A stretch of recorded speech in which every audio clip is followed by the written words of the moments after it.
Hey, welcome to the While We Walk podcast where I discuss my thoughts for the day. Today is Sunday, May 26, 2024. And it's, another sunny day here in New York City. I am right now beginning my first lap, and I'm gonna change the length of my tans to 20 minutes because I think 20 minutes is more than sufficient. I realized 30 minutes a little bit, it's okay too. 30 minutes is okay too, but I like 20 minutes better. I kind of tested it out on my untanned skin and it's more than sufficient. So I'm gonna limit it to like 20 minutes on a daily basis whenever it's sunny out like today. And so yeah, that's what I ended up doing yesterday. I know I mentioned that I was gonna do it for 30 minutes, but I realized 20 minutes was more than sufficient. And so going forward, every time it's a sunny day, just like today, I'm gonna take a 20-minute tan, which I'll do after this first lap. And in other news, sauna. So the sauna itself, pretty interesting stuff. So I'm gonna do sauna before I go to sleep. And the reason being is because I've noticed that I sleep much more deeper, and the sleeping is much more easier to come by when I do the sauna. As a matter of fact, I tested it out at like 8:30 p.m. and I wanted to fall asleep, but I didn't want to sleep too early.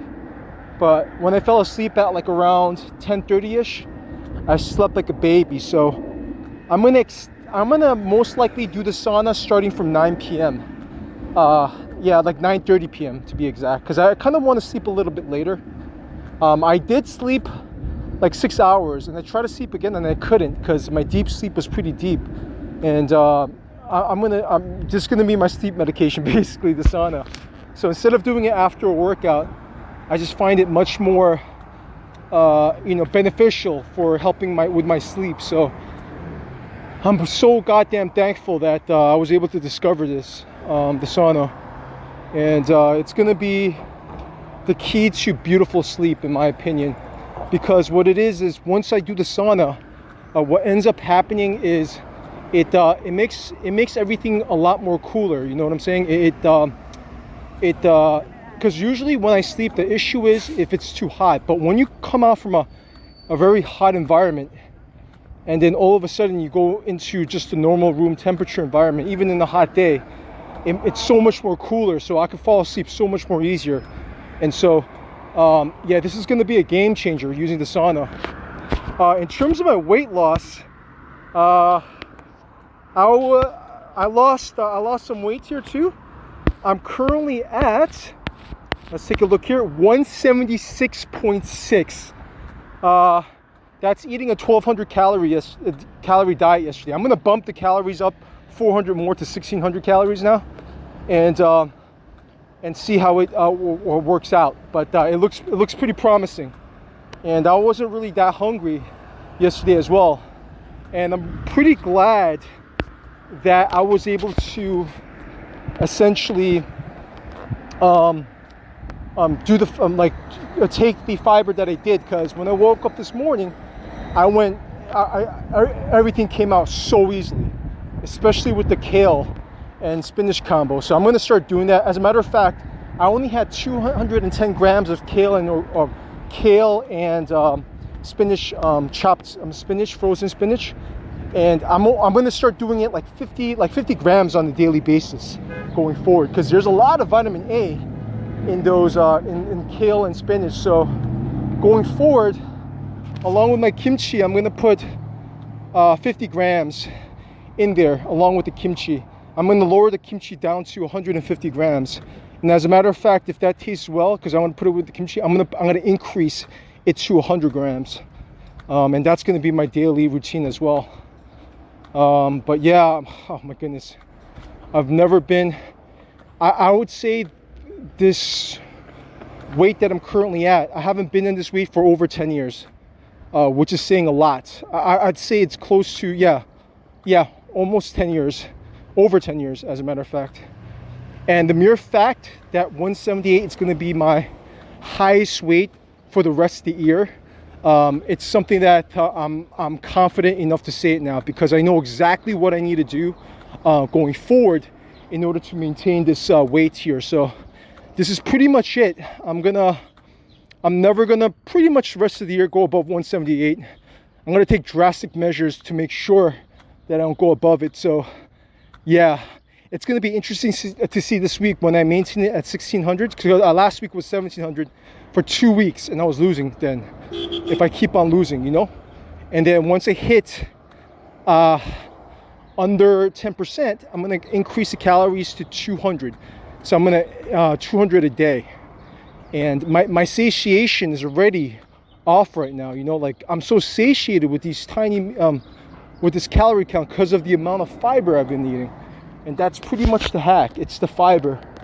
And oh man, I took a picture this morning and I was like, fucking let's go, man. Let's fucking go. Only I started this diet, or this way of eating, I started it at like 2,500 calories and I titrated it down to 1,600. And so, you know, and so March 3rd, June 3rd is going to be 3 months. And I'm going to do close to 35 to 40 pounds, which is fucking crazy, man. And yeah, man, this is it, man. This is it.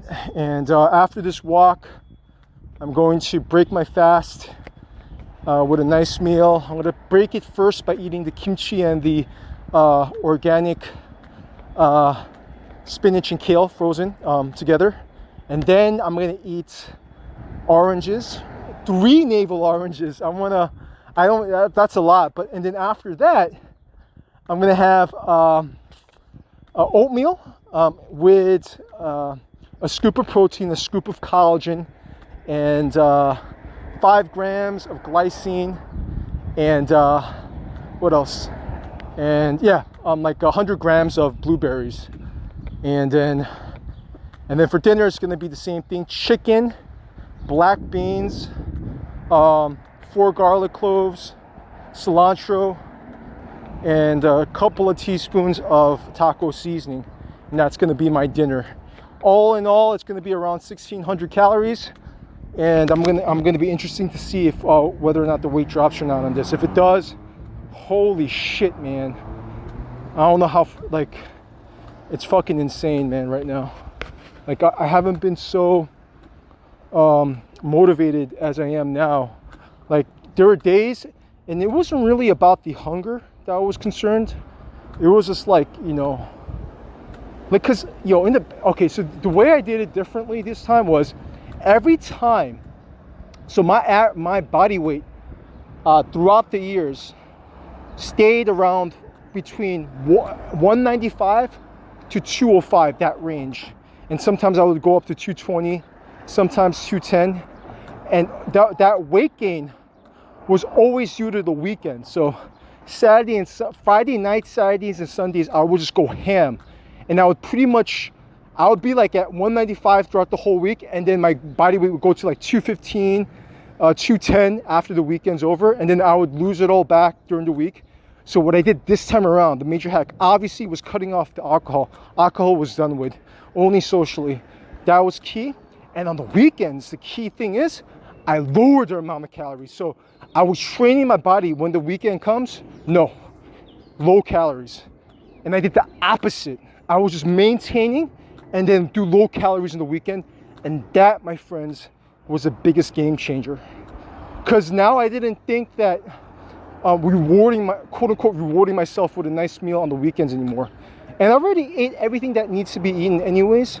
I know how all of it tastes. I'm never gonna like I guess remove any types of foods. Whatever I like, I'm gonna eat.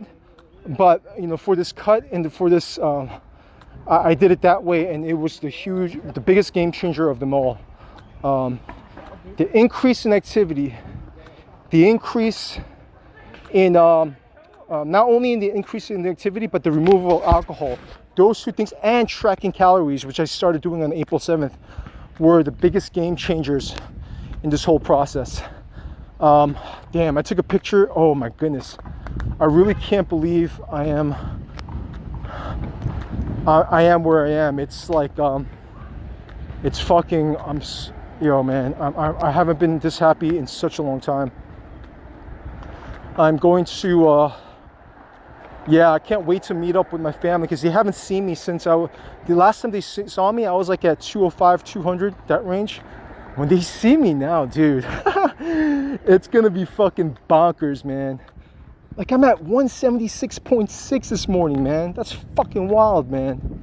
And last year, like in 2022, my lowest weight was 181, and that's by fasting. That's literally by fasting for 10 days with no food.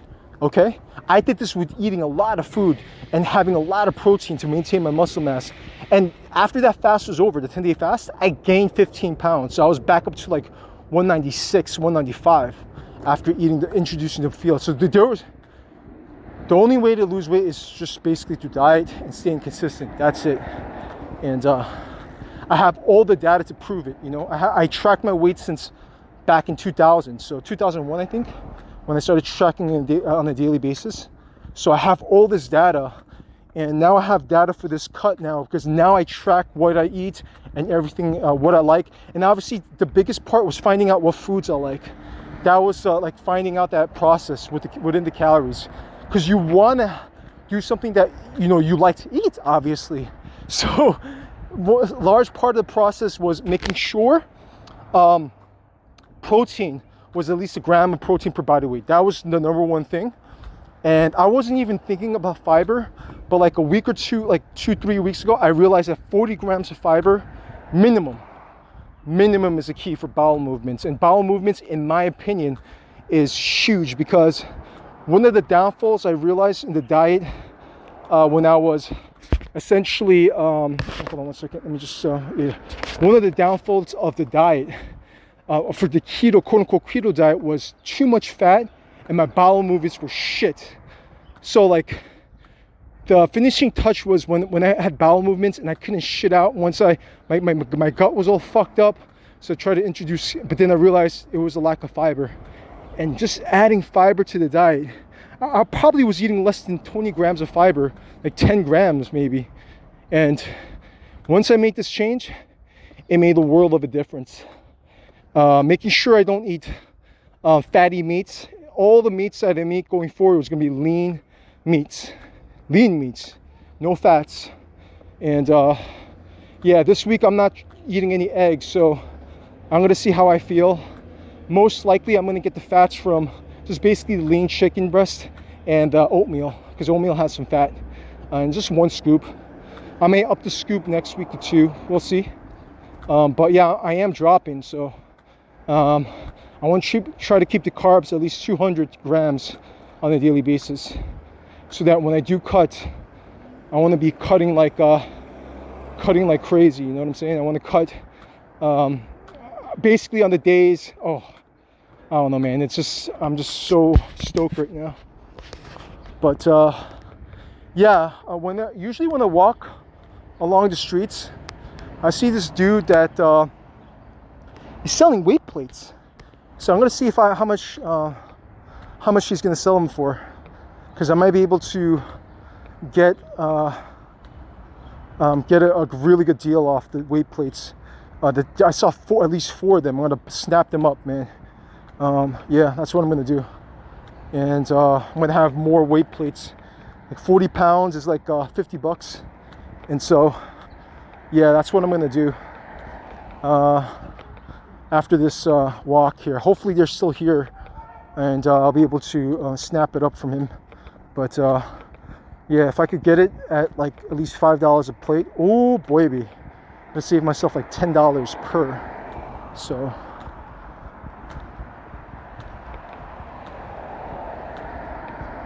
but yeah, that's the plan. I want to buy more weight plates, because it's pretty expensive shipping it over to my house. I have more than enough plates, but it doesn't hurt to have extra plates if I could get it on the discount. So I'm gonna see. And this is just a dude selling it on the streets, so I don't.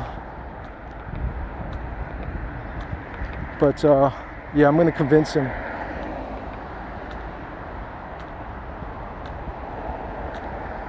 I'm gonna convince him. Yeah, I'm gonna definitely convince him. But yeah, man, I'm just really excited about this process. Like, I was stalling in April, like I think it was, yeah, April. I was stalling for like a couple of weeks, and that was when I was definitely gaining muscle mass for sure. I've noticed that that's when I started the hour long, and I was doing it 2 hours. I was going too ham, where I forced myself to rest 2 days this week. Today is a workout day, but I forced myself, even though I wanted to work out, and so I could fully recuperate. And so, yeah, man, I'm just really looking forward to the workout. So definitely, I've been looking at a lot of clips on planche and front lever, and I've been looking at like multiple ways and multiple people, regardless of how many following you have. And as a matter of fact, a lot of the people with the large following, their style is like pretty much known, and it's pretty much known near where everything is. And so essentially what I was focusing on was people who just recently got the front lever in planche.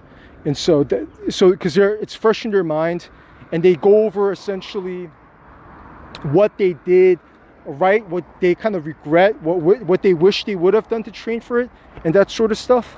And so I found it to be extremely helpful, and I'm kind of adjusting it based on how I work out, how I feel in the workouts. And so definitely, without question, my priority right now is the front lever.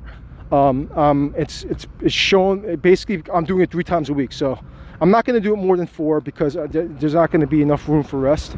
But I'm definitely doing at least 3 sets, three times training front lever, and 2 days training planche for now. Once I get the front lever, I'm gonna go train now for the one arm pull-up while I maintain the front lever essentially. And my prime focus at that point is going to be the one arm pull-up, while still keeping push at like 2 week at 2 times a week. And that's because once I get the front lever, I'm indirectly building strength for the one arm pull-up, so I might as well use that momentum to go with the one arm pull-up instead of the planche. Now, if at any point in time, because I am training planche 2 times a week, it is possible I might get the planche before the one arm pull-up, even though I'm training it at a frequency of 3 times a week. So it's like, because I'm going to always be training the planche until I get it. And I really want to focus on, obviously, if I get the straddle planche, I'll be happy. I don't even give a shit about the front lever. I mean, the full planche, because that's going to be shit. That's going to be a long fucking time, you know what I'm saying? But I really want to get that because I want to be able to do a straddle planche push-up.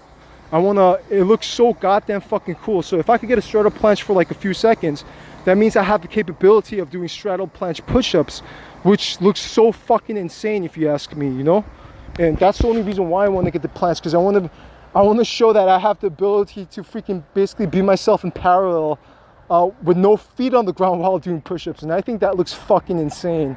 And so if I train for that and I do get it, I'm going to be looking really, really nice too, because it trains a lot on the shoulders. And so I've been doing so much like a rehab work, basically prehab work for the shoulders and stuff. As a matter of fact, I bought a book a long time ago for people that have issues with their shoulders. And basically it's this doctor that like you could avoid surgery like by doing hanging. And so I'm going to incorporate hanging on a daily basis as well. Pretty much try to do it for over a minute. Just regular hanging off the bar. And I'm going to do some accessory exercises for the shoulders, because shoulders, especially the planche, it really, really affects the shoulder.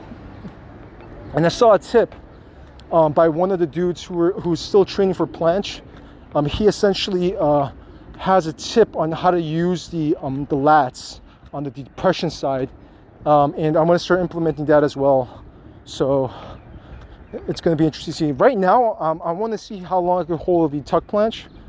But I even tried doing the advanced tuck planche, and that's going to take a long fucking ass time. It's like I think I'm not utilizing my muscles sufficiently to lock in that move.